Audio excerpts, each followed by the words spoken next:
রাতের গভীরতা চারদিকে ছড়িয়ে পড়েছে। পুরো বাড়িটা নিস্তব্ধ, যেন ঘুমিয়ে পড়েছে অন্ধকারের সঙ্গেই। ঠান্ডা বাতাস জানালার ফাঁক দিয়ে ঢুকে আসছিল, কিন্তু সেই রুমে কোনো আলো নেই। শুধু নিঃশব্দ অন্ধকার আর একরাশ থমথমে পরিবেশ। আবরার ধীর পায়ে রুমের ভেতরে ঢুকল। দরজা খোলার হালকা শব্দে একজনের নিঃশ্বাস ভারী হয়ে উঠল। সাদামন। সে 4 দিন ধরে এই রুমে বাঁধা অবস্থায় আছে। প্রথম দিন চিৎকার করেছিল, দ্বিতীয় দিন কাঁদতে কাঁদতে ক্লান্ত হয়ে পড়েছিল, তৃতীয় দিন থেকে শুধু নিঃশব্দ যন্ত্রণা সয়ে গেছে।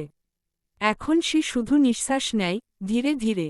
শরীর দুর্বল হয়ে পড়েছে, হাত পা অবশ লাগছে। এই কয়দিন শুধু পানি পেয়েছে, তাও খুব অল্প।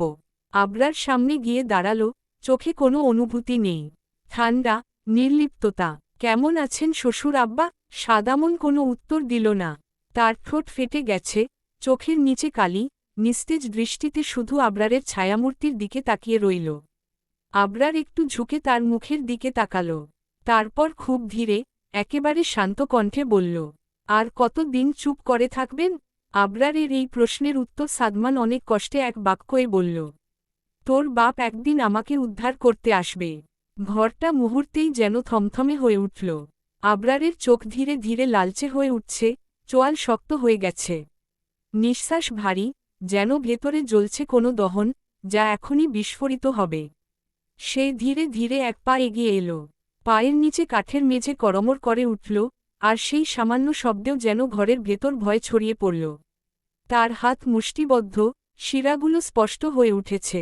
ঠোঁটের কোণে হালকা কাঁপুনি, যেন রাগ দমিয়ে রাখার শেষ চেষ্টা চালিয়ে যাচ্ছে। তারপর হঠাৎ, সমস্ত নিয়ন্ত্রণ হারিয়ে এক ঝটকায় সামনে থাকা টেবিলটা উল্টে ফেলল। ঘরজুড়ে কাঁচ ভাঙার শব্দ ছড়িয়ে পড়ল, বাতাস ভারী হয়ে উঠল উত্তাপে। আবরার, উনি আপনাকে এসে বাঁচাবে সেটা শুনতে চাইনি, উনি কোথায় আছে সেটা শুনতে চেয়েছি। তার কণ্ঠ স্বাভাবিকের চেয়ে কয়েক গুণ নিচু, কিন্তু ভয়ঙ্করভাবে ধারালো। চোখ দুটো অন্ধকারে জ্বলছে, যেন ধ্বংসের আগুন জ্বলে উঠেছে। আবরারের এমন কথা আর ভাঙচুর দেখে সাদমান একটা বাঁকা হাসি দিয়ে বলল, জীবনে পাবি না খোঁজ, কারণ তোর বাপ তোর পিছনে তোর সাথে থেকেই তোকে ছুরি মারছে আর তুই দেখেছিস কিন্তু কিছু করতে পারছিস না। ঘরের বাতাস হঠাৎ করেই আরও ভারী হয়ে উঠল, যেন এক অদৃশ্য ঝড় আসতে চলেছে। আবরারের চোখ রাগে অগ্নিশিখার মতো জ্বলছে, শিরাগুলো ফুলে উঠেছে, আর চোয়াল শক্ত হয়ে আছে। সাদামনের ঠোঁটের কোণে একটুখানি তাচ্ছিল্যের হাসি খেলে গেল, আর তার বলা কথাগুলো যেন আগুনে ঘি ঢেলে দিল। আবরার এক ঝটকায় সামনে এগিয়ে এলো, তার গলা গভীর, ভারী, আর অসহ্য ঠান্ডা।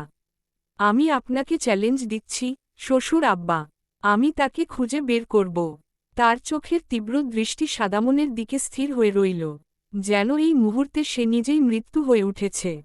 এতদিন প্রাণ ভরে নিঃশ্বাস নেন, কারণ আমি যখন তাকে পাব, তখন আপনার আর তার মৃত্যু স্বয়ং আমি, আবরার ফাহাদের হাতে লেখা থাকবে। তার কণ্ঠের দৃঢ়তায় ঘরের দেয়াল পর্যন্ত কেঁপে উঠল যেন। সাদামন এবার আর হাসল না, তার মুখের রং হালকা ফ্যাকাশে হয়ে উঠল। আবরার কোনো প্রতিক্রিয়া দেখাল না। ঠান্ডা চোখে এক ঝলক তাকিয়ে, কোনো শব্দ না করেই দরজার দিকে এগিয়ে গেল। ভারী বুটের শব্দ ধীরে ধীরে মিলিয়ে যেতে লাগল। রুম থেকে বের হওয়ার মুহূর্তে সে থামল একবার, এক পলক পেছনে ফিরে তাকাল, তারপর কোনো শব্দ ছাড়াই বেরিয়ে গেল। ঘরটা তখনও তার রাগের আঁচে জ্বলছে। রাতের নীরবতা পুরো বাড়িটা গ্রাস করে রেখেছে। ঘড়ির কাঁটায় তখন ঠিক 2টা বাজে। আবরার ধীর পায়ে দরজার সামনে এসে থামল। কোনো শব্দ না করে পকেট থেকে ডুপ্লিকেট চাবিটা বের করে তালা খুলল। দরজা নিঃশব্দে খুলে গেল, আর সে এক ঝলক চারপাশে তাকিয়েই ভেতরে ঢুকে পড়ল। অন্ধকারে ডুবে থাকা বাড়ির ভেতর দিয়ে নিঃশব্দে হাঁটতে হাঁটতে সে একদম সোজা নিজের রুমে চলে গেল, যেন অন্য কিছু তার দেখার প্রয়োজন নেই। রুমে ঢুকেই আবরার ওয়াশরুমের দিকে এগিয়ে গেল। শরীরের প্রতিটা রন্ধ্রে যেন ক্লান্তি, ধুলো আর অবসাদ জমে আছে। অসহ্য লাগছে। যতক্ষণ পর্যন্ত না ঠান্ডা পানির ধারা শরীর ছুঁয়ে যাবে, শান্তি নেই। 15 মিনিট পর সে ওয়াশরুম থেকে বেরিয়ে এলো। ভেজা চুল থেকে ফোঁটা ফোঁটা পানি গড়িয়ে পড়ছে গালের পাশে। কালো শার্ট আর ছাইমাটির রঙের ট্রাউজারে তাকে আরও রহস্যময় লাগছিল। হাতে ধরা তোয়ালে দিয়ে চুল মুছতে মুছতে সে রুমের লাইট অন করল। আর তখনই তার চোখ আটকে গেল খাটের দিকে। ওখানে শুয়ে আছে একজন, এক অতি সুন্দরী রমণী। শ্যামলা গায়ের রং, কিন্তু একেবারে কোমল, মসৃণ, যেন মেঘলা দিনের শান্ত বিকেল। গভীর ঘুমে তলিয়ে আছে, বুকের ওঠানামা স্পষ্ট বোঝা যাচ্ছে। লম্বা চুল খাটের ওপর ছড়িয়ে পড়েছে, একটা হাত বালিশের পাশে রাখা, নিঃসঙ্গ অথচ অভ্যস্ত ভঙ্গিতে। আবরার স্থির দাঁড়িয়ে রইল, ঠান্ডা, কিন্তু চোখের দৃষ্টিতে এক মুহূর্তের জন্য কিছু বদলে গেল। তার ঠোঁটের কোণে এক অদ্ভুত হাসি ফুটে উঠল। খুব ধীরে, গভীর গলায় ফিসফিস করে বলল, সত্যিই আজও বলতে হচ্ছে, ঘুমকুমারী। তারপর নিঃশব্দে এগিয়ে এলো খাটের দিকে। আতিয়া গভীর ঘুমে তলিয়ে আছে, একদম নিশ্চল। আবরার ধীরে ধীরে খাটে উঠল, তারপর একপাশে শুয়ে তার দিকে ফিরল। কয়েক মুহূর্ত তাকিয়ে রইল, যেন এত বছর পরও এই মেয়েটাকে নতুন করে দেখছে। তারপর, কোনো পূর্বঘোষণা ছাড়াই, আতিয়াকে নিজের বুকের মধ্যে টেনে নিল। একটা ছোট্ট নিঃশ্বাস বেরিয়ে এলো আতিয়ার ঠোঁট থেকে, কিন্তু সে তখনও জেগে ওঠেনি। আবরার তার মুখ গলায় ডুবিয়ে দিল, উষ্ণ নিঃশ্বাস ছড়িয়ে পড়ল আতিয়ার ত্বকে। নরম ত্বকের ওপর ধীরে ধীরে ছোট ছোট চুমু বসাতে লাগল। এক বিন্দু থেমে, তারপরে একটু গভীর হয়ে গেল স্পর্শ। ঠোঁটের ওপর হালকা কামড় দিয়ে লাভ বাইট বসিয়ে দিল। আতিয়া ঘুমের মধ্যেই যেন এক অজানা অস্বস্তি অনুভব করল। তারপর হঠাৎ, তার ঠোঁটের সাথে ঠোঁট মিলিয়ে দিল আবরার। গভীর, স্থির, অথচ দাবিদার এক চুম্বন। ঠোঁটের সাথে ঠোঁট একাকার হয়ে গেল, তার শ্বাস রুদ্ধ হয়ে আসল। ঘুম ভেঙে গেল আতিয়ার। চোখ খুলতেই আতিয়া আতঙ্কে জমে গেল। এত রাতে, কে ওকে এত কাছ থেকে টানছে? নির্জীব মানুষ তো বাড়িতে নেই। তাহলে, সে নড়তে চাইল, কিন্তু শক্ত হাত তাকে একদম নিজের মাঝে ধরে রেখেছে। ভয় আর বিস্ময় এক মুহূর্ত কিছুই বুঝতে পারল না। তারপর, একটা অতিপরিচিত গন্ধ তার নাকে এসে ধাক্কা দিল। প্রথমে নাকে আসে এক ধরনের হালকা কাঠের গন্ধ, যেন সদ্য কাটা স্যান্ডালউড বা ওক কাঠের গভীরতা। তার সঙ্গে মিশে থাকে একটুখানি মশলাদার উষ্ণতা, হয়তো সামান্য এলাচ বা দারুচিনির ইঙ্গিত, যা গন্ধটাকে আরও আবিষ্ট করে তোলে। তারপর ধীরে ধীরে উন্মোচিত হয় এক কোমল, স্নিগ্ধ আবরণ, একটা হালকা মিষ্টি অনুভূতি, যেন বেলফুল বা শ্বেত কস্তুরী ফুলের সৌরভ। এই মিষ্টি গন্ধ খুব বেশি তীব্র নয়, বরং এক ধরনের পরিশীলিত আভিজাত্যের ইঙ্গিত দেয়। শেষে, গন্ধটা মিলিয়ে যেতে যেতে থেকে যায় একদম মৃদু অথচ দীর্ঘস্থায়ী এক আকর্ষণীয় উষ্ণতা, ভ্যানিলা আর টনকা বিনের হালকা সংমিশ্রণ, যা গন্ধটাকে গভীর, রোমাঞ্চকর আর মনে গেঁথে থাকার মতো করে তোলে। এই সুগন্ধি শুধু একবার শুকলেই ভোলা যায় না। এটা একরকমের ছাপ রেখে যায়, যেমন কেউ কাছে এলেও থেকে যায় তার উপস্থিতির অনুভূতি, তার উষ্ণতা, তার অস্তিত্ব। ঠিক তেমনি, আতিয়া চোখ বন্ধ করতেই অনুভব করল সেই চিরপরিচিত সুগন্ধ। বারবেরি, নির্জীব মানুষের গন্ধ। আতিয়া ধাক্কা দিয়ে তার মুখটা সরাতে চাইল, কিন্তু আবরার এত সহজে ছাড়ার মানুষ নয়। আতিয়া কাপা কাপা হাতে তার মুখে হাত রাখল, ঠেলে সরানোর চেষ্টা করল। মনে মনে ফিসফিস করে উঠল, নির্জীব মানুষ, কিন্তু তার নিঃশ্বাস বন্ধ হয়ে আসছিল। নিজেকে ছাড়ানোর আপ্রাণ চেষ্টা করল, কিন্তু শক্ত বাহু তাকে মুক্তি দিল না। শেষমেশ আতিয়া একদম ছটফট করতে শুরু করল। তার ছোটাছুটি দেখে আবরার গভীর দৃষ্টিতে একবার তাকাল, তারপর ধীরে ধীরে, নিঃশব্দে তাকে ছেড়ে দিল। আতিয়া সঙ্গে সঙ্গে দূরে সরে গেল, বুক ধকধক করছে, গাল রাঙা হয়ে গেছে ভয় আর লজ্জায়। আবরার তখনও তাকিয়ে আছে, তার চোখে একই দাবিদার দৃষ্টি, ঠোঁটের কোণে এক রহস্যময়ী হাসি। এত ছোটাছুটি করছ কেন, ঘরোয়ালি? আবরার গভীর গলায় বলল, চোখে মুখে এক ধরনের দুষ্টু গম্ভীরতা। আমাকে কি তুমি একটু শান্তিতে রোমাঞ্চ করতে দেবে না? আমার কিন্তু এত ছোটাছুটি ভালো লাগে না। রাগ হয়। তুমি যদি বুঝতে আমার কষ্ট, তাহলে এমন করতে না। আতিয়া গাল ফুলিয়ে বলল, আপনি আমার ঘুমের ঘোরে সুযোগ নিচ্ছেন, নির্জীব মানুষ। আবরার ঠোঁট কামড়ে একটু হাসল, চোখে খেলা করল একরকম খুনসুটির দুষ্টুমি। তোমার যাটা তো আমার দেখা করা। সব শেষ। 3 বার বাসর করছি, এখনও কি সুযোগ নিতে বলছ? আতিয়া ন্যাকা কান্না শুরু করল, মুখটা অন্যদিকে ঘুরিয়ে বলল, আমার কাছে কি করতে এসেছেন? যান না, ওই মাহির কাছে যান। আবরারের ভ্রু কুঁচকে গেল। মাহিকে? আতিয়া কটমট করে তাকাল, সেটা আপনি জানেন। যাকে নিয়ে গান গাইলেন, আমাকে ভালোবাসেন, এই কথা বলতে পারেন না, আবার গান গাইলেন অন্য মেয়েদের নিয়ে। খুব ভালো, যান যান, চলে যান আপনার মাহির কাছে। আবরার এবার সত্যিই অবাক হল।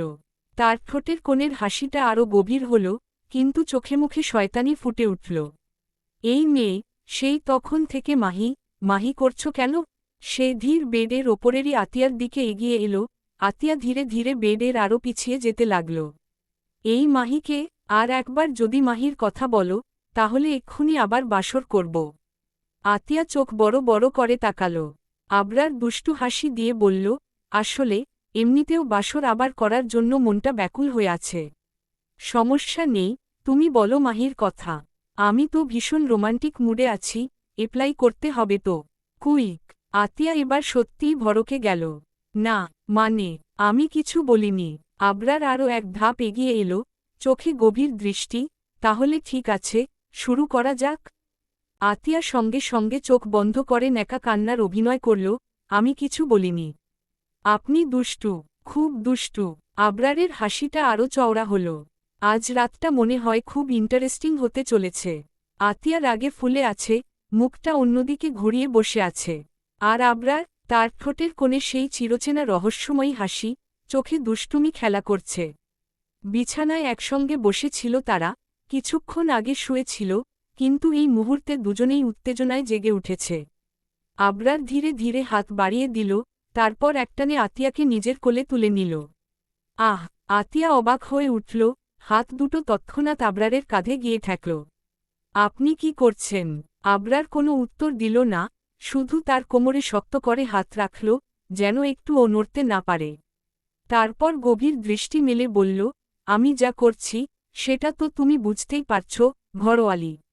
আতিয়া ধপ করে বসে রইল আবরারের কোলে, গাল রাগে আর লজ্জায় লাল হয়ে গেল। নামিয়ে দিন আমাকে, সে ফোঁপিয়ে বলল, কিন্তু তার কণ্ঠে ছিল দ্বিধার আভাস। আবরার চোখ সরু করে তাকাল, এক হাত দিয়ে তার চিবুকটা ধরে মুখটা নিজের দিকে ঘুরিয়ে নিল। তোমাকে কোলে নিয়ে বসানো তো আমার অভ্যাস হয়ে গেছে, তাই না? এতবার করেছি যে এখন মনে হয়, এটা আমার অধিকার। আতিয়া এবার সত্যি সত্যি তার হাত থেকে নামার চেষ্টা করল, কিন্তু আবরারের শক্ত হাতে সে বাধা পড়ে গেল। এই মেয়ে, তুমি কি ভুলে গেছ, আমি কিন্তু তোমার স্বামী। আর স্বামী যখন একটু রোমাঞ্চ করতে চায়, তখন ঘরোয়ালি এত ছটফট করলে রাগ হয়। তারপর সে আতিয়ার কোমরে একটু টান দিল, তাকে আরেকটু কাছে টেনে নিল নিজের সাথে। তোমার এত রাগ ভালো লাগে না, মেয়ে? তার কণ্ঠে এবার এক ধরনের কাতরতা মিশে গেল, যেন সত্যিই অভিমান করে বসেছে। আতিয়া চুপ করে গেল, তার বুক ধুকধুক করছে, মুখে কিছু বলার শক্তি পাচ্ছে না। কিছুক্ষণ নীরবতা, তারপর আবরার ধীরে ধীরে তার গালে মুখ ঘষল, গভীর শ্বাস নিল আতিয়ার চিরচেনা গন্ধটা।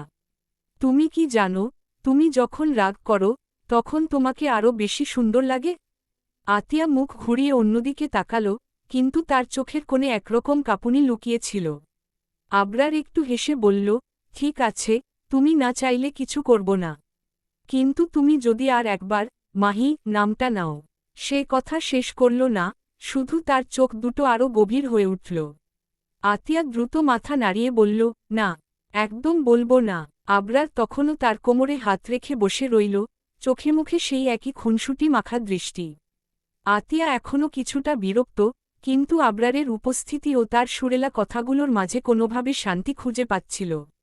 কিছু সময় তাদের মধ্যে নীরবতা বিরাজ করছিল, কেবল আবরারের গাঢ় শ্বাসের শব্দ বাতাসে ভেসে আসছিল। আবরার তার হাতটা কোমর থেকে সরিয়ে, স্নেহের সাথে আতিয়ার গালের কাছে এসে হাত বুলিয়ে দিল। আতিয়া চোখ বন্ধ করে কিছুটা হালকা হয়ে পড়ল, শরীরটা একটু এলিয়ে দিল আবরারের বুকে। আবরার এক হাতে তার কাঁধ ধরে রাখল, আর অন্য হাতে তার চুলে মৃদু মৃদু হাত বুলাতে লাগল, যেন চিরকাল তার সাথে থাকতে চায়। আতিয়া শ্বাস নিল গভীরভাবে, ধীরে ধীরে তার মনোসংযোগ হারাতে থাকল। আবরারও তার পাশেই স্নিগ্ধ শান্তির মধ্যে হারিয়ে যেতে শুরু করল। ঘরের চুপচাপ অন্ধকারে তাদের শ্বাসের শব্দ এবং একে অপরের কাছে থাকা সেই অনুভূতি, যা কোনো শব্দ বা ব্যাখ্যা ছাড়াই পুরো দুনিয়াকে থামিয়ে দেয়। দুজনের মধ্যে কোনো কথা ছিল না, শুধু শরীরের আর মনোভাবের সঙ্গম ছিল। আবরার এক মুহূর্তের জন্য আতিয়ার দিকে তাকিয়ে তার ত্বকের শীতলতা অনুভব করল। আতিয়া তার দিকে একদৃষ্টিতে তাকাল, এরপর চোখ দুটো বন্ধ করে তার শরীরটা পুরোপুরি আলগা করে দিল, যেন আবরারের বুকের মধ্যে আশ্রয় খুঁজে পেল। তারপর দুজন একে অপরকে আঁকড়ে ধরে ঘুমিয়ে পড়ল, আবরার তার বাহুতে শক্ত করে আটকে রাখল আতিয়াকে, আর আতিয়া তার বুকের মধ্যে নিজেদের সুরেলা নিঃশ্বাস খুঁজে পেয়েছিল। সেদিন রাতটা এক অন্যরকম শান্তিতে ভরে উঠল, যার কোনো শব্দ ছিল না, শুধু নীরবতা আর ভালোবাসার অনুভূতি। তিমির ঢাকা রাতের অন্ধকার ধীরে ধীরে বিলীন হতে শুরু করল, সূর্যের প্রথম রশ্মি আকাশে ছড়াতে শুরু করল, যেন সমস্ত পৃথিবীকে এক নতুন দিনের আশ্বাস দিচ্ছে। ধরনীর প্রতিটি কোণে এক নতুন জোর আর আলো পৌঁছাচ্ছে, কিন্তু আতিয়া এখনও বিছানায় একটানে শুয়ে, চোখ বন্ধ করে আছে। তার শরীরের প্রতিটি পেশি যেন স্থবির হয়ে পড়েছে, কষ্ট আর ক্লান্তিতে জড়ানো। আজ সে ফরজ নামাজও পড়তে পারেনি, শরীরের অবস্থা এতই খারাপ যে উঠে দাঁড়ানোর শক্তি সে পাচ্ছে না। মাথায় অস্বস্তি, হাত পা যেন ঝিমিয়ে আসছে, এক এক করে পুরো শরীরটাই অসুস্থ লাগছে। চোখ মেলে তাকালে অন্ধকার দৃষ্টি আর মাটির মতো ভারী অনুভূতি তাকে ঘিরে রাখছে। তার দেহের মধ্যে এক অদ্ভুত নিস্তেজতা ছড়িয়ে পড়েছে, যেন শক্তি সব নিঃশেষ হয়ে গেছে। কিছুক্ষণ ঘুমানোর চেষ্টা করে, কিন্তু বিছানা যেন তাকে আরও বেশি ক্লান্ত করে তুলছে। আতিয়ার মুখে এক ধরনের অভিমান, যেন তার শরীর আর মন একসঙ্গে যুদ্ধ করে যাচ্ছে। বাইরে সূর্য উঠে গেছে, দিন শুরু হয়েছে, কিন্তু আতিয়া এক মুহূর্তের জন্য উঠে দাঁড়াতে পারছে না। তার শরীরের প্রতিটি অঙ্গের মাঝে এক ধরনের ক্লান্তি এবং অসুস্থতা অনুভব হচ্ছে, যেন সমস্ত শক্তি চুরমার হয়ে গেছে। ঘরটা একদিকে শান্ত, অন্যদিকে সময়ের চাপ অনুভূত হচ্ছে। তবে এই নিস্তব্ধতার মধ্যে আতিয়া কিছুটা যেন আশ্রয় খুঁজে পাচ্ছে। যদিও তার শরীর অসুস্থ, তবুও এই শান্তি তার মনকে কিছুটা স্থিরতা দিচ্ছে। আতিয়া অনেক কষ্টে বিছানা থেকে উঠে বসল, শরীরের ভেতর অসহ্য ক্লান্তি অনুভব হচ্ছে। ঘরের মধ্যে ঢুকতে ঢুকতে মিসেস মোহনা আতিয়ার পাশে চলে এলেন। তার মুখাবয়বে অস্থিরতা ছিল, তিনি আতিয়ার অসুস্থতা নিয়ে খুবই চিন্তিত ছিলেন। তিনি দ্রুত আতোয়াতি হয়ে বললেন, কিরে দাদুমনি, শরীর খারাপ নাকি? কেন এমনভাবে শুয়ে আছিস? সকাল 8টা বাজে, এখনও উঠলি না? আতিয়া মাথা উঁচু করল, তার চোখ জ্বলছিল। কিছু বলতে গেলে কষ্ট লাগছিল, কিন্তু তখন সে বলল, হ্যাঁ, শরীরটা খুব খারাপ লাগছে। মনে হচ্ছে শক্তি নেই, যেন পুরো শরীর একদম নিস্তেজ হয়ে গেছে। মিসেস মোহনা দুশ্চিন্তায় আরও কাঁপতে কাঁপতে বললেন, তুই এত কষ্ট পাচ্ছিস, আর আমি জানতেও পারলাম না। তুই কি ডাক্তার দেখিয়েছিস? তার মুখের অভিব্যক্তি ছিল উদ্বিগ্ন। আতিয়া আস্তে মাথা নেড়ে বলল, না, ডাক্তার দেখাইনি। ভালো লাগছে না, শুধু বিশ্রাম লাগছে। মিসেস মোহনা এত সময় ধরে তার কাছেই ছিলেন না, কিন্তু যখন থেকে জানলেন যে আবরার সকাল 6টায় চলে গেছে, তার চেহারায় এক ভিন্ন ভাব ফুটে উঠল। তিনি আতিয়াকে শঙ্কিতভাবে দেখলেন, যেন কিছু একটা ঠিক হয়নি। মিসেস মোহনা আতিয়ার পাশে গিয়ে দাঁড়িয়ে বলল, দাদুমনি, আয়, আমি তোকে সঙ্গে করে ধরে নিচে নিয়ে যাই। রুমে এত সময় বন্ধ থাকলে শরীর আরও খারাপ করবে। আতিয়া কিছুটা ক্লান্তি নিয়ে মাথা নেড়ে বলল, আচ্ছা, দাদি যান, চলি। তার কণ্ঠে এক অদ্ভুত শিথিলতা ছিল, যেন শরীর পুরোপুরি সহ্য করতে পারছে না, কিন্তু অন্তত কিছুটা সুস্থ হওয়ার আশা ছিল। মিসেস মোহনা হালকা হাতে তার হাত ধরল এবং প্রথমে তাকে ওয়াশরুমে নিয়ে গেল। আতিয়া ধীরে ধীরে নিজেকে একটু ফ্রেশ করল, তার মাঝে কিছুটা শক্তি ফিরে আসল। তারপর মিসেস মোহনা ধীরে ধীরে তাকে নিচে নিয়ে গেল। আতিয়া সোফায় বসিয়ে দিয়ে মিসেস মোহনা আস্তে করে তার সামনে হালকা নাস্তা রাখল। আতিয়া কিছুটা অবাক হয়ে নাস্তা দেখল, তারপর মিসেস মোহনা নিজেই তার গালে তুলে খাবার খাইয়ে দিল। খাওয়ার মাঝে আতিয়া তার সামনে তাকিয়েছিল, ঠিক তখনই সদর দরজা দিয়ে এক ব্যক্তির আগমন হল। আতিয়া খাবার খেতে খেতে সামনের দিকে তাকিয়ে কিছুটা চমকে উঠল, কিন্তু তৎক্ষণাৎ তার চোখের দৃষ্টি তীব্র হল। মিসেস মোহনা সেই ব্যক্তি দেখে আনন্দে উচ্ছ্বসিত হয়ে তার কাছে গিয়ে জড়িয়ে ধরল। আতিয়া অসুস্থ শরীর নিয়েও হালকা হাসল। ফারিহা ধীরে ধীরে কফির কাপে চুমুক দিচ্ছিল, টেবিলের ওপাশে বসে থাকা রাকিবের দৃষ্টি তার ওপর নিবন্ধ ছিল। রাকিবের চোখে কিছু ছিল, কৌতূহল, অধিকারবোধ, নাকি কোনো অজানা আবেগ, ফারিহা বুঝতে পারছিল না। হঠাৎই রাকিব বলে উঠল, আমি আপনাকে একটা কথা বলতে চাই, মিস ফারিহা। ফারিহা এক মুহূর্তের জন্য থমকে গেল। তারপর ধীরে ধীরে চোখ তুলে তাকালো রাকিবের দিকে। গভীর, অনুসন্ধিৎসু দৃষ্টিতে তার চোখে চোখ রাখল। কফির কাপে আঙুলের চাপ সামান্য দৃঢ় হল, যেন নিজের ভেতরের অনুভূতিগুলোকে সামলানোর চেষ্টা করছে। বলেন, আস্তে করে বলল ফারিহা, গলায় এক অদ্ভুত শান্ত সুর। রাকিব একটুখানি শ্বাস নিল, যেন নিজেকে প্রস্তুত করছে। তারপর ধীর অথচ দৃঢ় কণ্ঠে বলল, আপনি কি কাউকে ভালোবাসেন, মিস ফারিহা? ফারিহা সচকিত হয়ে রাকিবের দিকে তাকাল। সেই মুহূর্তে সময় যেন থমকে গেল। তার চারপাশের কোলাহল, রেস্তোরাঁর ব্যস্ত পরিবেশ, ওয়েটারের পদশব্দ, সব কিছুর শব্দ মুছে গিয়ে যেন শুধুই রাকিবের কথাগুলো বাতাসে প্রতিধ্বনিত হতে লাগল। ফারিহা কিছুক্ষণ চুপ করে থাকল, যেন নিজের অনুভূতি গুছিয়ে নেওয়ার সময় নিচ্ছে। তারপর হালকা একটা মুচকি হাসি দিল, সেই হাসিতে রহস্যের ছোঁয়া লুকানো ছিল। হুম, বাসি তো, শান্ত গলায় উত্তর দিল সে। রাকিবের শরীর মুহূর্তেই কঠিন হয়ে গেল। মনে হল যেন কেউ তার বুকের ভেতর ধাক্কা দিয়েছে। আঙুলগুলো শক্ত হয়ে গেল, হাত মুষ্টিবদ্ধ হল। তার চোখের দৃষ্টিতে হঠাৎই যেন ঝড় নেমে এলো। সে দাঁতে দাঁত চেপে বলল, কাকে ভালোবাসেন আপনি? আমাকেও বলেন, আমিও দেখি সেই মানুষটাকে, যাকে আপনি ভালোবাসেন। তার কণ্ঠে অভিমান, রাগ, আর এক ধরনের অদৃশ্য প্রতিযোগিতার ঝাঁজ। ফারিহা আবারও মুচকি হাসল, কিন্তু এবার সেই হাসির গভীরে যেন এক দুর্বোধ্য রহস্য লুকিয়েছিল। সে কিছু বলল না, শুধু গভীর দৃষ্টিতে তাকিয়ে রইল রাকিবের চোখে। রাকিবের বুকের ভেতর একটা অস্থিরতা কাজ করতে লাগল। সে কি এই জবাব শুনতে চেয়েছিল, নাকি এই উত্তরের ভেতর কোনো লুকানো বার্তা খুঁজছিল? ফারিহার ঠোঁটের কোণে সেই রহস্যময়ী হাসিটা অটুট থাকল। আর রাকিব, ক্রোধ আর কৌতূহলের এক দোলাচলে, তাকে দেখে যেতে থাকল, অপেক্ষায় থাকল, যেন উত্তরটা তার হৃদয় ছিন্নভিন্ন করবে নাকি প্রশান্তি দেবে, তা এখনও সে নিজেও জানে না। রেস্তোরাঁর উষ্ণ পরিবেশ এখন যেন অন্যরকম ঠান্ডা হয়ে এসেছে। চারপাশে মানুষের কোলাহল ধীরে ধীরে ফিকে হয়ে গেছে, কিন্তু ফারিহা আর রাকিবের মধ্যে এক অদ্ভুত নিস্তব্ধতা ভর করেছে।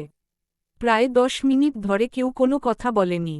ফারিহা কফির কাপ হাতে নিয়ে এক দৃষ্টিতে নিচের দিকে তাকিয়েছিল, আর রাকিব তাকিয়েছিল ফারিহার মুখের দিকে। তার ভেতরে যেন ধৈর্যের বাঁধ ভাঙছে, মনে হচ্ছে কিছু একটা বলতে হবে, কিছু একটা জানতে হবে, না হলে দম বন্ধ হয়ে আসবে। রাত গভীর হয়ে এসেছে। রেস্তোরাঁর বড় জানালার ওপাশে নিস্তব্ধ রাস্তায় ল্যাম্পপোস্টের হলুদ আলো মিশে গেছে রাতের নীল অন্ধকারের সঙ্গে। অবশেষে, রাগের বশে রাকিব আর নিজেকে ধরে রাখতে পারল না। সে ঝটকা দিয়ে উঠে দাঁড়াল, তারপর এক পা এগিয়ে এসে হঠাৎই ফারিহাকে চেপে ধরল। ফারিহা হতভম্ব হয়ে গেল। তার হৃদস্পন্দন মুহূর্তেই বেড়ে গেল, নিঃশ্বাস আটকে আসল। এত দ্রুত ঘটনাটা ঘটল যে সে সামলে নেওয়ার সুযোগ পেল না। এখন তারা খুব কাছাকাছি, এতটাই কাছাকাছি যে রাকিবের গরম শ্বাস ফারিহার মুখের ওপর আছড়ে পড়ছে, আর ফারিহার তীব্র শ্বাস রাকিবের গালে ছুঁয়ে যাচ্ছে। রাকিবের চোখে আগুনের মতো দহন, তার গভীর দৃষ্টি ফারিহার চোখের মধ্যে ছুরির মতো বিদ্ধ হচ্ছে। কাকে ভালোবাসেন, বলেন? রাকিবের কণ্ঠস্বর ধীর কিন্তু গভীর, তাতে এক ধরনের অধিকারবোধ লুকিয়ে আছে। ফারিহার চোখ কেঁপে উঠল। সে ভেতর থেকে টের পেল, এই মুহূর্তে রাকিবের কাছে মিথ্যে বলা অসম্ভব। ধীরে ধীরে সে দৃষ্টি নামিয়ে আনল, যেন নিজের আবেগ আড়াল করতে চাইছে। তারপর মৃদু স্বরে বলল, আমার মনের রাজ্যের রাজাকে। এই কথাটা শুনে রাকিবের ভ্রু কুঁচকে গেল। সে যেন এক মুহূর্তের জন্য থেমে গেল, যেন তার মস্তিষ্ক এই কথার অর্থ খুঁজতে ব্যস্ত হয়ে পড়ল। কিন্তু পরের মুহূর্তেই তার ধৈর্য শেষ হয়ে গেল। সে ফারিহাকে আরও জোরে চেপে ধরল। ফারিহা ব্যথায় কুঁকড়ে উঠল, চোখ বন্ধ করে ফেলল। রাকিবের শক্ত হাতের স্পর্শে তার সারা শরীর কেঁপে উঠল, শ্বাস যেন আটকে গেল। কে সেই রাজা? রাকিবের কণ্ঠে এবার অধিকার, ক্রোধ আর এক অজানা অস্থিরতার ঝাঁজ। কিন্তু ফারিহা কোনো উত্তর দিল না। সে এখনও চুপ। তার নীরবতা যেন আগুনে ঘি ঢালার মতো কাজ করল। রাকিবের দৃষ্টিতে ঝড় নেমে এলো। এতদিনের দমন করা অনুভূতি, জমে থাকা সমস্ত কষ্ট আর আকাঙ্ক্ষার ভার আর সইতে পারল না সে। পরের মুহূর্তে, কোনো কিছু না ভেবেই, নিজের সমস্ত অস্থিরতা আর অধিকারবোধের বহিঃপ্রকাশ ঘটিয়ে দিল সে। এক মুহূর্তের জন্য ফারিহা বুঝতে পারল না কি ঘটল। রাকিব তার কোমল, নিষ্পাপ ঠোঁটগুলো নিজের দখলে নিয়ে নিল। হঠাৎ পাওয়া এই অনুভূতিতে ফারিহার শরীর ঝাঁকুনি খেল, তার চোখ বিস্ময় বড় হয়ে গেল। তার হৃদস্পন্দন এত জোরে লাফিয়ে উঠল যে মনে হল বুক ছিঁড়ে বেরিয়ে আসবে। রাতের আবেশ যেন ধীরে ধীরে ঘনিয়ে আসছে, আর সেই সঙ্গে তাদের হৃদয়ের আবেগও। ফারিহা যখন পুরোপুরি বুঝতে পারল কি ঘটছে, তার হৃদয়ের গভীরে যেন এক প্রশান্তির ঝড় বয়ে গেল। এ অনুভূতি তার কাছে নতুন, কিন্তু অপরিচিত নয়। এতদিনের লুকিয়ে রাখা ভালোবাসা, গোপনে লালিত এক অনন্ত আকাঙ্ক্ষা, আজ বাস্তবে ধরা দিয়েছে। যে মানুষটিকে সে নীরবে ভালোবেসেছে, যাকে সে চোখের ভাষায় হাজারবার ভালোবাসার স্বীকারোক্তি দিয়েছে, সে আজ নিজে থেকে তাকে নিজের কাছে টেনে নিয়েছে। এই অনুভূতি আর কিছু নয়, নিখুঁত পরিপূর্ণতা। রাকিবের গভীর স্পর্শে ফারিহার শ্বাস অগোছালো হয়ে এল। তার চোখের পাপড়ি ভারী হয়ে আসল, বুকের ভেতর তীব্র এক শিহরণ খেলে গেল। এতদিনের চেপে রাখা আবেগ আর ভালোবাসার বাঁধ যেন এক মুহূর্তে ভেঙে গেল। ধীরে ধীরে ফারিহাও প্রতিক্রিয়া জানাল। তার কাপা কাপা হাত রাকিবের শার্টের কলারের কাছে উঠে এল, যেন সে নিশ্চিত হতে চায় এই মুহূর্তটা স্বপ্ন নয়, বাস্তব। রাকিব যেন আরও অধীর হয়ে উঠল। সে কোনো কিছু ভাবার সময় দিল না। তার ঠোঁট ফারিহার কোমল ঠোঁটের ওপর গভীরভাবে ছাপ রেখে চলল, যেন সে তার সমস্ত অধিকার এক মুহূর্তেই আদায় করে নিচ্ছে। একসময় সে হঠাৎই ফারিহাকে শক্তভাবে নিজের বাহুতে জড়িয়ে তুলল, তারপর ধীরে ধীরে পেছনে হাঁটতে হাঁটতে দেওয়ালের কাছে নিয়ে গেল। ফারিহা বুঝতে পারল না কখন তার নরম পিঠ দেওয়ালের সঙ্গে ঠেকে গেছে। সে হালকা শিহরিত হল। রাকিব এক মুহূর্তের জন্য তার মুখের দিকে তাকাল। তার চোখে ছিল এক দহন, এক দাবি, এক অদৃশ্য শক্তি যা ফারিহাকে একেবারে গুড়িয়ে দিতে পারে। তার কণ্ঠস্বরে এক ধরনের হুঁশিয়ারি মিশে গেল যখন সে ফিসফিস করে বলল, স্বামী লাগি যাকে ভালোবাসো বাসো, কিন্তু আমার অধিকার আজ আমি তোমার থেকে আদায় করেই নেব। তার গলা গভীর, কণ্ঠে এক শ্বাসরুদ্ধ করা আকাঙ্ক্ষা। এই বলে রাকিব ফারিহার গলায় মুখ ডুবিয়ে দিল। গরম নিঃশ্বাসের ছোঁয়া পেল ফারিহা, সঙ্গে সঙ্গে কেঁপে উঠল। এ যেন এমন এক অনুভূতি, যা আগে সে কখনো অনুভব করেনি। এ জীবনে প্রথমবার কোনো পুরুষের এমন ছোঁয়া পেল সে, তাও আবার তারই ভালোবাসার মানুষ, যে এতদিন শুধু দূর থেকে ভালোবেসেছে। তার চোখের পাপড়ি কেঁপে উঠল, তার হৃদয় এক দুঃসহ আবেগের ভারে ভেসে গেল। তার কাপা কাপা হাত রাকিবের বুকের ওপর ঠেলে ধরতে চাইল, কিন্তু সে জানে সে নিজেও এখন আর পিছু হটতে পারবে না। কেবিনের পরিবেশ নিঃশব্দ, বাইরের কোলাহল এখানে এসে পৌঁছায় না। রেস্তোরাঁর এই নির্জন কেবিনে যেন কেবল তাদের হৃদয়ের স্পন্দন আর নিঃশ্বাসের প্রতিধ্বনি শোনা যাচ্ছে। সময়ের হিসেব যেন কোথাও হারিয়ে গেছে। রাত যত গভীর হচ্ছে, তাদের মধ্যকার দূরত্ব ততটাই কমে আসছে। স্পর্শ থেকে উষ্ণতা জন্ম নিচ্ছে, উষ্ণতা থেকে আবেগ, আর আবেগ থেকে গভীরতা। তারা দুজনই হারিয়ে যাচ্ছে এক নতুন ভালোবাসার গভীরে, যেখানে আর কিছুই প্রয়োজন নেই, শুধু একে অপরের অস্তিত্বই যথেষ্ট। সকাল থেকে মিসেস মোহনার মনটা অদ্ভুত এক উত্তেজনায় ভরপুর ছিল। আজ কত দিন পর তার ছোট সোনার টুকরা নাতি অরিস আসবে। গাড়ির শব্দ শোনামাত্রই তিনি দৌড়ে দরজার দিকে গেলেন। অরিস দরজার চৌকাঠ পেরোতেই মিসেস মোহনা তাকে শক্ত করে জড়িয়ে ধরলেন। যেন এতদিনের সমস্ত অপেক্ষার অবসান হল এই আলিঙ্গনে। তার চোখ বেয়ে আনন্দের অশ্রু গড়িয়ে পড়ল। এই যে ব্যাটা, কবে আসবি বলে মুখে ফেনা তুললাম, আর তুই এলি না। এতদিন পর এলি, আমি কি তোকে ছেড়ে দেব? অরিস হেসে তার দাদির মাথায় স্নেহভরে হাত বুলিয়ে বলল, আরে দাদি, চুপ করো তো, এইভাবে কান্না করলে কিন্তু আমি আর আসব না, বলে দিলাম। এই কথা শুনে মিসেস মোহনা তড়িঘড়ি করে নিজের চোখের পানি মুছলেন, যেন কিছুই হয়নি।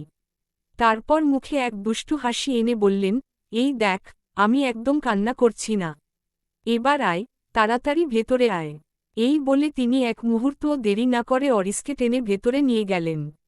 ভেতরে গিয়ে আতিয়াকে দেখে মিসেস মোহনার মুখ আরও উজ্জ্বল হয়ে উঠল। তিনি খুশি মনে আতিয়ার পাশে থাকা সোফায় অরিসকে বসিয়ে দিলেন। তোরা দুজন গল্প কর, আমি তোর জন্য খাবার নিয়ে আসছি, দাদু ভাই। মিসেস মোহনা আনন্দিত মুখে চলে যেতেই অরিস দুষ্টু হাসি দিয়ে আতিয়ার দিকে তাকাল।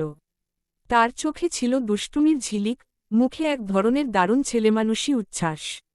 সে হাসিমুখে বলল, কেমন আছেন, মানুষরূপী পিঁপড়া ভাবি? অরিসের এই কথায় আতিয়া প্রথমে অবাক হয়ে তাকাল, তারপর হেসে উঠল। তার চোখে আনন্দের ঝিলিক নেমে এল। সে ওর দুষ্টুমির সুরে সুর মিলিয়ে বলল, আলহামদুলিল্লাহ ভালো আছি, আপনি কেমন আছেন, মানুষরূপী হাতি ভাইয়া? আতিয়ার কথা শুনে অরিস হো হো করে হেসে উঠল। এই দুইজনের এই ঠাট্টামশকরা যেন ঘরটাকে আরও প্রাণবন্ত করে তুলল। এতদিন পর যেন এই বাড়ির পরিবেশে এক অন্যরকম উষ্ণতা নেমে এল। অরিস আর আতিয়ার হাসাহাসিতে পুরো ঘর যেন প্রাণ ফিরে পেয়েছে। অরিস দুষ্টু চোখে তাকিয়ে বলল, আচ্ছা ভাবি, আপনি কি সবসময় এত শান্তশিষ্ট থাকেন, নাকি শুধু আমার মতো সুদর্শন কারো সামনে এলেই এমন হন? আতিয়া ভ্রু কুঁচকে বলল, সুদর্শন? আপনি? অরিস গম্ভীর মুখে মাথা ঝাঁকাল, আমি। বিশ্বাস না হলে আয়নার সামনে গিয়ে দেখেন, আমার পাশে দাঁড়ালেই বুঝবেন কে বেশি সুন্দর। আতিয়া হেসে বলল, আরে ভাইয়া, আপনি যদি সুদর্শন হন তাহলে আমি হলিউডের নায়িকা।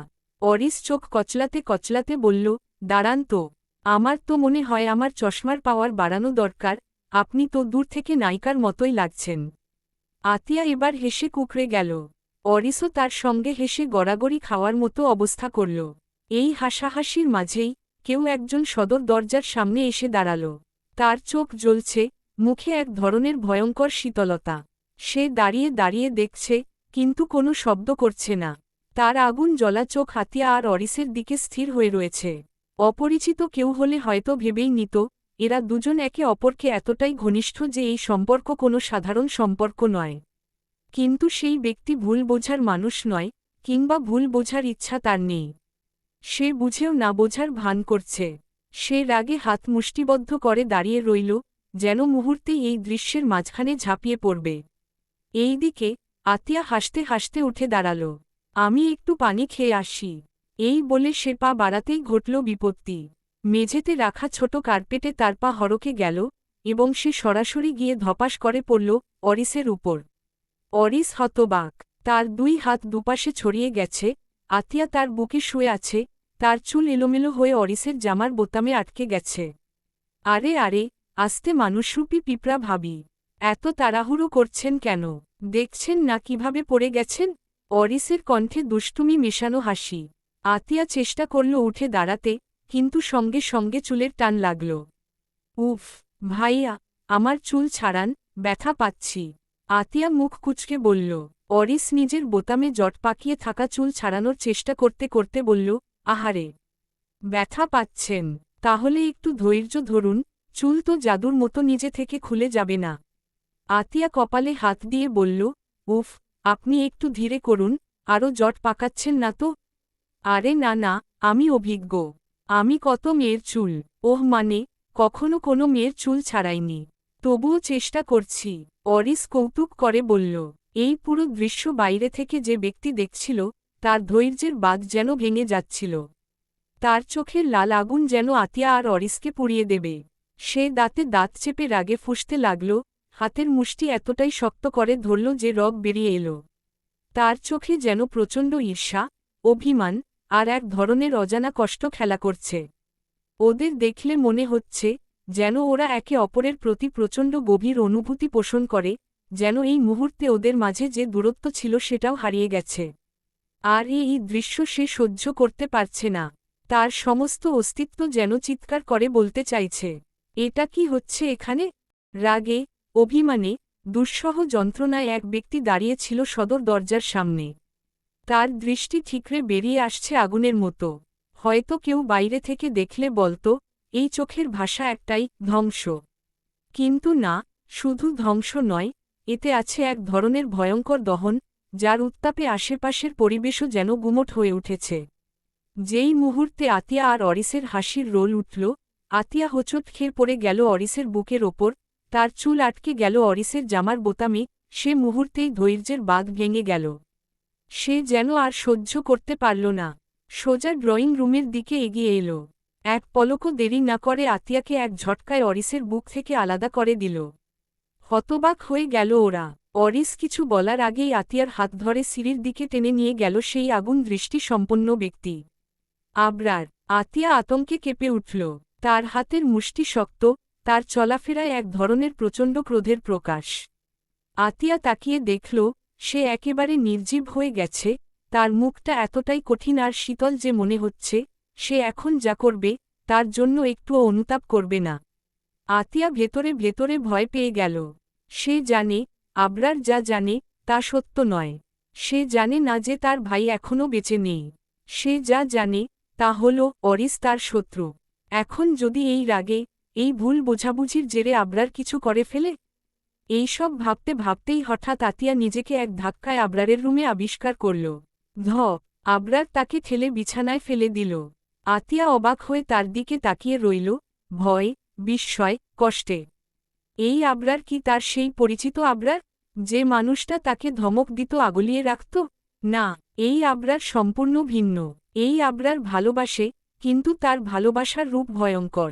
আতিয়া মুখ খুলে কিছু বলবে, কিন্তু তার আগেই সপাত এক ঝটকায় আবরারের শক্ত হাতের থাপ্পড় বসল আতিয়ার গালে। বুকের ভেতরটা কেঁপে উঠল আতিয়ার। তার চোখ বিস্ফারিত হয়ে গেল। সপাত আরেকটা থাপ্পড়। এইবারও সে কিছু বুঝে ওঠার আগেই মুখ ঘুরে গেল, পুরো মুখজুড়ে অসহ্য জ্বালা ছড়িয়ে পড়ল। তার মাথা ঝিমঝিম করতে লাগল, শরীর এমনিতেই দুর্বল ছিল, এখন যেন পুরোপুরি ভেঙে পড়ছে।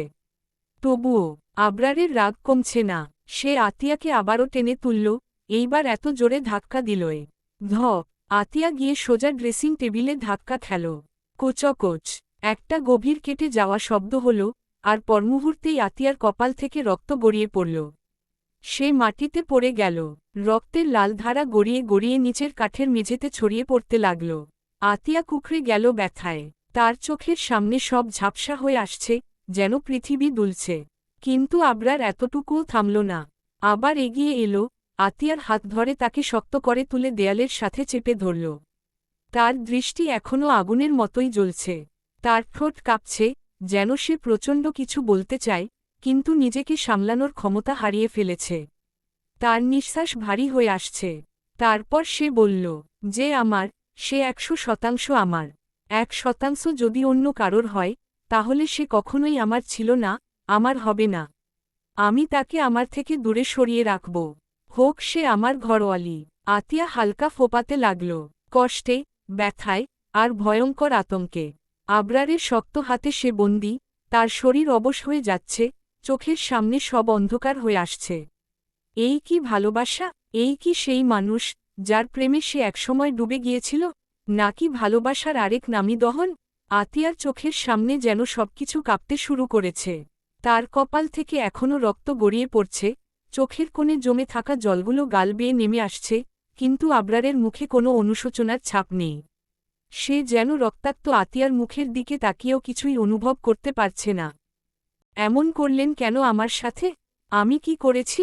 অস্ফুট কণ্ঠে অনেক কষ্টে বলে উঠল আতিয়া। তার গলায় আটকে থাকা কান্না যেন গলাটা বন্ধ করে ফেলছে।